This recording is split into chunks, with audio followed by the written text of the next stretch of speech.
ধুরন্ধর 2 সেই ছবিটা আসার পর থেকে ধুরন্ধর 1-এর থেকে অনেক অনেক বেশি কন্ট্রোভার্সি হচ্ছে। এবার আর কারো স্টেটমেন্টের ওপর সেরকমভাবে ডিপেন্ড করছে না, ছবিটা অলরেডি কন্ট্রোভার্সি শুরু হয়ে গেছে। এই ছবিটাকে একটা প্রোপাগান্ডা ছবি। দেখো, আমি যখন ছবিটা রিভিউ করেছি, আমার যে নেগেটিভ দিক বলার ছিল সেটা হচ্ছে এই ছবির পার্টিকুলার কিছু স্টেটমেন্ট, কিছু জিনিসপত্রকে জাস্টিফাই করা, সেটা নিয়েই বলেছিলাম। তিন ইয়ারিতে যখন আমরা 3-4 দিন আগে কথা বলেছিলাম ছবিটা রিলিজের পরপরই, সেখানে আমরা স্পয়লার দিয়ে কথা বলেছিলাম, কিন্তু সেখানেও কিন্তু একটা দিক ছিল যেখানে আমরা এর যে পলিটিক্যাল যে দিকটা যেটাকে দেখাচ্ছে যেরকমভাবে, সেটা নিয়েই আমরা কথা বলেছিলাম। এবার সমস্যাটা কি জানো তো? সমস্যাটা হচ্ছে যে অডিয়েন্স যখন একটা ছবি দেখে আগে থেকে কিছু না জেনে বা সেটা সম্পর্কে তার কোনো ধ্যান ধারণা নেই, সে ভাবছে আমাদের দেশে এই এই জিনিসপত্রগুলো হয়েছে ওটার ভিত্তিতে। একটা ছবি দেখে যখন অডিয়েন্স এটা ভাবছে যে এটাই সত্যি, তখন হচ্ছে সমস্যা। আমার কাছে ধুরন্ধর 2 এই ছবিটার ক্রাফট ওয়াইজ, ছবির মেকিং ওয়াইজ, ছবিতে যেরকম ক্যারেক্টার, যেরকম পারফরমেন্স, যেরকম ছবিতে মিউজিক, এই ছবিটা ভীষণ একটা ওয়েল মেড ফিল্ম। কিন্তু এই ছবিটা যে সত্যি, এটা একেবারেই সত্যি নয়, বা এই ছবিতে যা জিনিসপত্র দেখাচ্ছে পুরোটাই সত্যি এমনটা একেবারেই নয়। তুমি ছবি দেখলে, এন্টারটেন হলে, সেখান থেকে যা জিনিসপত্র তোমার মজার লাগছে তুমি সেটা নাও, আবার কি ছবিটা দেখো। আমি নিজে ছবিটা দুবার দেখেছি, আবার দেখবো। কিন্তু সমস্যা হচ্ছে সেটাকে যদি তুমি সত্যি ধরে বসো, এই ছবিতে মানে পার্ট 1-এ, ধুরন্ধর পার্ট 1-এ দেখবে রহমান ডাকাতকে ফ্যামিলি ম্যান দেখিয়েছে। যদি রহমান ডাকাত সম্পর্কে তোমরা পড়ো বা তার সম্পর্কে জানো, রহমান ডাকাতের 17খানা ছেলে মেয়ে, সেখানে এখানে তার 2টো ছেলে দেখিয়েছে। রহমান ডাকাতের 3খানা বিয়ে ছিল, এবং তাছাড়াও তার কত মহিলাদের সাথে সম্পর্ক ছিল। তুমি যদি জার্নালিস্টদের বিভিন্ন রকমের স্টেটমেন্ট পড়ো, শোনো, তাহলে তুমি ভাববে যে এখানে তো ফ্যামিলি ম্যান দেখিয়েছে পুরোপুরি। এবার এটা হচ্ছে গল্পের রিকোয়ারমেন্ট।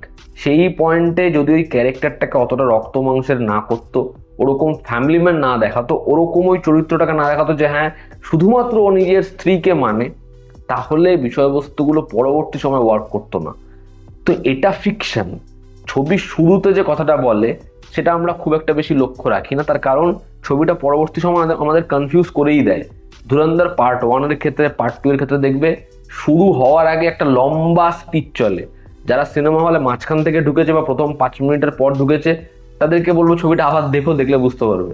ছবিটা যখন শুরু হয় এই ফিকশন নিয়ে একটা বিশাল বড় স্টেটমেন্ট, এবং সেটা শেষই হচ্ছে না, অডিওতে বলে যায়। তো এখানে ফিকশনাইজ করা হয়েছে মারাত্মকভাবে। এখানে বহু জিনিসপত্রকে তারা চেয়েছে যে হ্যাঁ এটা দেখে অডিয়েন্স ভাবুক এটাই সত্যি, কিন্তু এটাই সত্যি নয়। উজের বালোচের যে ক্যারেক্টারটা, তোমার পার্ট 2 দেখার পর মনে হবে চুতিয়া, এর সাথে যা হলো, এর ফেট এরকম, আসলে ওরকম নয়। কারণ পাকিস্তানের জার্নালিস্ট হোক, ইন্ডিয়ার জার্নালিস্ট হোক, যারা এই সম্পর্কে রিসার্চ করেছে, তারা যেটা বলছে, উজার বলোচ সেই সময়কার সব থেকে মানে তার যে পিরিয়ডটা, সেটা সব থেকে খতরনাক ছিল। তার কারণ তাকে আর কন্ট্রোল করা যাচ্ছিল না। উজার বালোচকে হামজা বুদ্ধি দেয়, সে হর্ষদ পাপ্পুকে গ্র্যাপ করে, বিষয়টা এরকম ছিল না।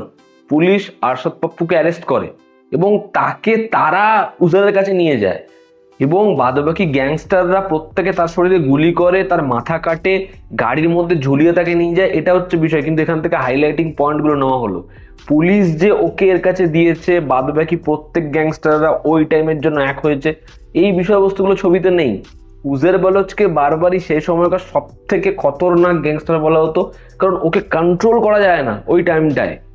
কিন্তু এগুলো ছবিতে এরকম ভাবে দেখিয়েছে, এখানে দেখলে মনে হবে হে এটা তো চুতিয়া বানিয়ে দিয়েছে, কিন্তু না, ও চুতিয়া নয়। এবং এই যে জামিলের যে টুইস্টটা, জামিল সাহেবের যে টুইস্টটা সব থেকে বেশি মজা দিচ্ছে, এটা কোত্থেকে নেওয়া হয়েছে? এটা নাবিল গাবলের থেকে নেওয়া হয়েছিল, যে ধুরন্ধর দেখে একটা স্টেটমেন্টও দিয়েছিল মাঝখানে, যেটা খুব ভাইরাল হয়েছিল। এবার নাবিল গাবল সে কি ইন্ডিয়ান এজেন্ট? এবার আজকে যদি পাকিস্তানের লোকরা এই ছবিটা দেখার পরে তার গলায় খুর ধরে বলে তুই শালা ইন্ডিয়ান এজেন্ট, কিন্তু না, সে তো ইন্ডিয়ান এজেন্ট নয়। এবং সে ধুরন্ধর দেখে স্টেটমেন্ট দিয়েছিল। নাবিল গাবলেরও কিন্তু এটা মনে হয় যে উজার বলো সব থেকে ভয়ানক ছিল সেই টাইমে। জামিল সাহেবের যে টুইস্টটা, সেটা কি বলছে, 45 বছর ধরে সে স্পাই।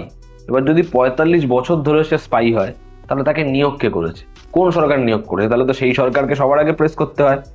এবার হচ্ছে কুলভূষণ যাদব, মানে যেভাবে হামজার ক্যারেক্টারটা রেস্কিউ প্ল্যানটা হয়, যেরকম ভাবে রেস্কিউ করা যায়, যদি সেটা সত্যি এক্সিস্ট করে, তাহলে কুলভূষণ যাদব তাকে এখনো পর্যন্ত কেন ফিরিয়ে আনা গেল না?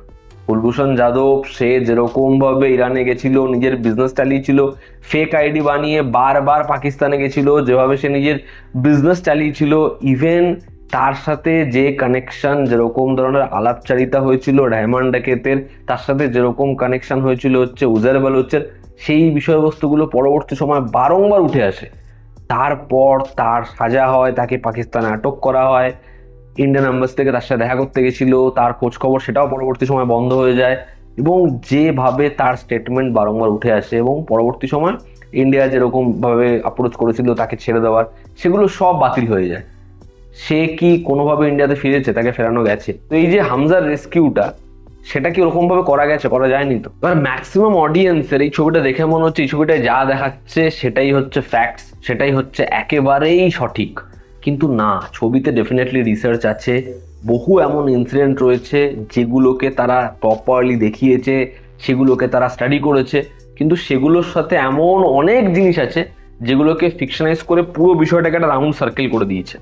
এবার সেটা যে সত্যি এমনটা কিন্তু নয়। পার্ট ওয়ানের মধ্যে যখন ছবিতে কিছু জিনিসপত্র দেখিয়েছিল, পলিটিক্যাল কিছু স্টেটমেন্ট ছিল, সেগুলো না দেখালেই ছবিটা হতো না, ওইটুকু মানে দেখানো প্রয়োজন বলে আমি মনে করি। কিন্তু পার্ট টুতে সেগুলোকে যেভাবে দেখাচ্ছে, যেভাবে লাইমলাইটে আনছে, এটা অনেক অনেক বেশি, এটা অনেক বড় পরিমাণে হয়েছে এবং সেটার পিছনেও একটা উদ্দেশ্য রয়েছে। আর পার্ট ওয়ান যখন আসে, সেই সময় যখন ধুরন্ধরকে প্রপাগান্ডা ছবি বলা হচ্ছিল, সেই সময়ও কিন্তু আমি সেটার এগেইনস্টে বলেছি যে না, এই ছবিতে এই পলিটিক্সটা দেখাতেই হতো, এইটুকু দেখাবে না, এটা অবশ্যই দেখানো দরকার। কিন্তু পার্ট টুতে যখন এটাকে আর প্রপাগান্ডা ছবি বলা হচ্ছে, আমি সেটার এগেইনস্টে কাউন্টার করছি না। তার কারণ সত্যিই তো ছবিতে সেই জিনিসপত্রগুলো দেখিয়েছে। পার্ট ওয়ানে আমার নেগেটিভ পয়েন্টসের মধ্যে একবারও কিন্তু আমি ছবির যে পলিটিক্স, ছবির যে স্টেটমেন্ট, ছবির যে জাস্টিফিকেশন, সেগুলো নিয়ে কথা বলিনি। কিন্তু পার্ট টু এর বেলা কিন্তু আমি রিভিউতেও বলেছি, তিনি আরিতেও সেটা নিয়ে কথা বলেছি। ছবিতে দেখবে একটা মোদিজির কেমিউ রয়েছে। এবার এই যে মোদিজির কেমিউ, যেটা সিনেমা হলে প্রচুর লোক দেখে মজা পেয়েছে, এই যে পার্টিকুলার নোটবন্দি সিকোয়েন্সটা, এটা ধুরন্ধর টুতেই যে প্রথম ব্যবহার হয়েছে এমন নয়। এমন বহু ছবিতে যেখানে টাকার গল্প আছে দেখবে, সেই সব ছবিতে কিন্তু এরকম ধরনের ক্লিপিংস রয়েছে যে আজ থেকে নোটবন্দি হয়ে যাবে বা এত তারিখ থেকে নোটবন্দি হয়ে যাবে। ওই ক্লিপিংটা কিন্তু বহু ছবিতে রয়েছে। এবার সেটা এই ছবিতে রয়েছে, সমস্যা নেই। কিন্তু সমস্যা হচ্ছে কোথায়?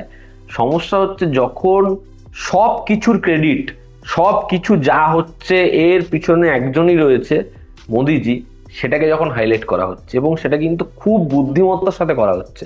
দেখবে ছবিতে একটা সংলাপ বারবার আসে, এক চায়ওয়ালা নে করকে দিখা দি, ঠিক আছে, খালি চায়ওয়ালা নিয়ে এটা করে দেখিয়ে দিল, চায়ওয়ালা তোদের সব প্ল্যানিং মেরে দিল। এগুলো ক্যারেক্টার্সটা বলছে, তা ওটা কার কথা বলছে? অজয় সান্যালের যে ক্যারেক্টারটা, সেই চরিত্রটা অজিত দোভালের থেকে ইন্সপিরেশন নিয়ে বানানো, তার পুরো বুদ্ধিমত্তা, তার পুরো প্ল্যানিং। এবার পাকিস্তান আইএসআই দ্বারা কন্ট্রোল হয়, ওদের ম্যাক্সিমাম ডিসিশন যেরকম জিনিসপত্র করা হয়েছে আমি মানলাম। এবার তাদের ভয়, তাদের ফিয়ার হচ্ছে অজয় সান্যালকে নিয়ে। তারা বলছে এ যতক্ষণ আছে আমাদের কোনো প্ল্যানিং এক্সিকিউট হবে না, এই হচ্ছে বিগ বস ম্যান। যদি এরকম ভাবে জিনিসটা আসতো, কোনো সমস্যাই হতো না। সেও পলিটিশিয়ানদের সাথে মিটিং করছে, বাট ওগুলোকে এরকম ভাবে দেখানো হচ্ছে না। যদি এটা হতো, সমস্যাই হতো না, যে আলটিমেট হচ্ছে অজয় সান্যাল। কিন্তু সেখান থেকে ব্যাপারটা শিফট করে আনা হলো চায়ওয়ালা, সেখান থেকে ব্যাপারটাকে বারংবার মোদিজির ক্লিপিংস, মোদিজির উল্লেখ। তো এটা আলটিমেটলি কোন দিকে ট্রান্সফর্ম হচ্ছে সেটা পরিষ্কার বোঝা যাচ্ছে। তো যে কারণে যদি এটাকে প্রোপাগান্ডা বলে দেখানো হয়, বহু লোকের এটা নিয়ে কমপ্লেন থাকে, তাহলে সত্যি সেটা নিয়ে আর আলাদা করে বলার নেই। তার কারণ এটা তো ছবিতে দেখিয়েছে, আজ থেকে 10 বছর আগে ঘটে যাওয়া একটা ইনসিডেন্ট। এবার সেটাকে যেভাবে ছবির দ্বারা জাস্টিফাই করা হচ্ছে, কিন্তু সেটার যে খারাপ দিক সেটাকে একেবারে দেখানো হচ্ছে না, এটা কি করে হতে পারে? কারণ ছবির শুরুর দিকে যখন এই সরকার আসেনি, তখন বলছে এরকম একটা সরকার আসবে যারা এই জিনিসপত্র করবে। ভাবো, ছবির 15-20 মিনিটে আগের সরকারকে ব্যাশ করে দেওয়া হয়েছে। কিন্তু একটা 4 ঘন্টা আগের ছবি, 3 ঘন্টা, 7 ঘন্টা ধরে যদি বর্তমান সরকারের ফ্লস বা এরকম একটা বড় ডিসিশনের ফলে কি ব্যাকফায়ার করেছে সেগুলো না দেখানো হয়, তাহলে তো বোঝা যাচ্ছে উদ্দেশ্যটা আলটিমেটলি কোন দিকে যাচ্ছে। এবং ছবিতে একটা পয়েন্টে বলা হচ্ছে, যদি দেশে অ্যান্টি গভর্নমেন্ট কোনো পিকচার তৈরি হয় বিভিন্ন জায়গায়, বাংলা হোক, পাঞ্জাব হোক, যে কোনো জায়গায় যদি এরকম কিছু হয়, সেটার জন্য আইএসআই সেটাকে ব্যাক করছে, সেটার সাথে কোথাও একটা গিয়ে যুক্ত। মানে এটা খুব অদ্ভুত না? মানে ছবিতে নকশাল থেকে শুরু করে এরকম কিছু নামও নেওয়া হয়েছে, মানে সেগুলো কোথাও একটা গিয়ে আইএসআই দ্বারা প্ল্যান। মানে তাহলে আর কেউ গভর্নমেন্টের এগেনস্টে কিছু বলতে পারবে না। আর হামজা সব যেরকম ভাবে শেষ করেছে, যদি এটাই ট্রু ইভেন্ট হয়, তাহলে তো পাকিস্তানে 2024-এর পর থেকে আর কোনো মানে টেররিজমের কিছু থাকারই কথা না, সব ভিত তো উড়িয়ে দিয়ে চলে এসছে। তো সিনেমাকে সিনেমার মতো দেখো, এনজয় করো, কিন্তু সেটাই সত্যি, সেটাই ফ্যাক্ট, এটা ভেবো না। মানে এই ছবিটা আসার এবং পরে তো প্রচুর থিওরিজ তৈরি হয়েছে, এবং এগুলো এরকম ভাবে ট্রু টু দ্য টেক্সট, এই জিনিসপত্র, এটা ভেবো না যে যা দেখিছে সেটাই সত্যি, আর দুনিয়া এরপরে যে যা বলছে, যা কিছু লিখিত আছে সব মিথ্যে। আমার বক্তব্য এটাই। এবং যদি এটাকে আজকে লোকে প্রোপাগান্ডা বলে, তাহলে সত্যি মানে এটা নিয়ে আর অবজেকশনও থাকে না, তার কারণ এই ছবিটা সেগুলো দেখিয়েছে। ঠিক আছে, পার্ট ওয়ানে সেগুলো খুব কম পরিমাণে ছিল, যে কারণে সেই সময় দু এক জায়গায় প্রোপাগান্ডার অ্যালিগেশনস উঠলে, প্রোপাগান্ডা কথা উঠলে, সেটার অ্যাগেইনস্টেও বহু লোক বলেছে। কিন্তু এবার পিকচারটা আগের বারের মতো নেই। তো এই ছিল আমার বক্তব্য। এতে তোমরা তোমাদের কি অপিনিয়ন সেটা কমেন্টে অবশ্যই জানিও। জনতা আমাদের পাশে আছে। আবার দেখা হচ্ছে, ঠিক।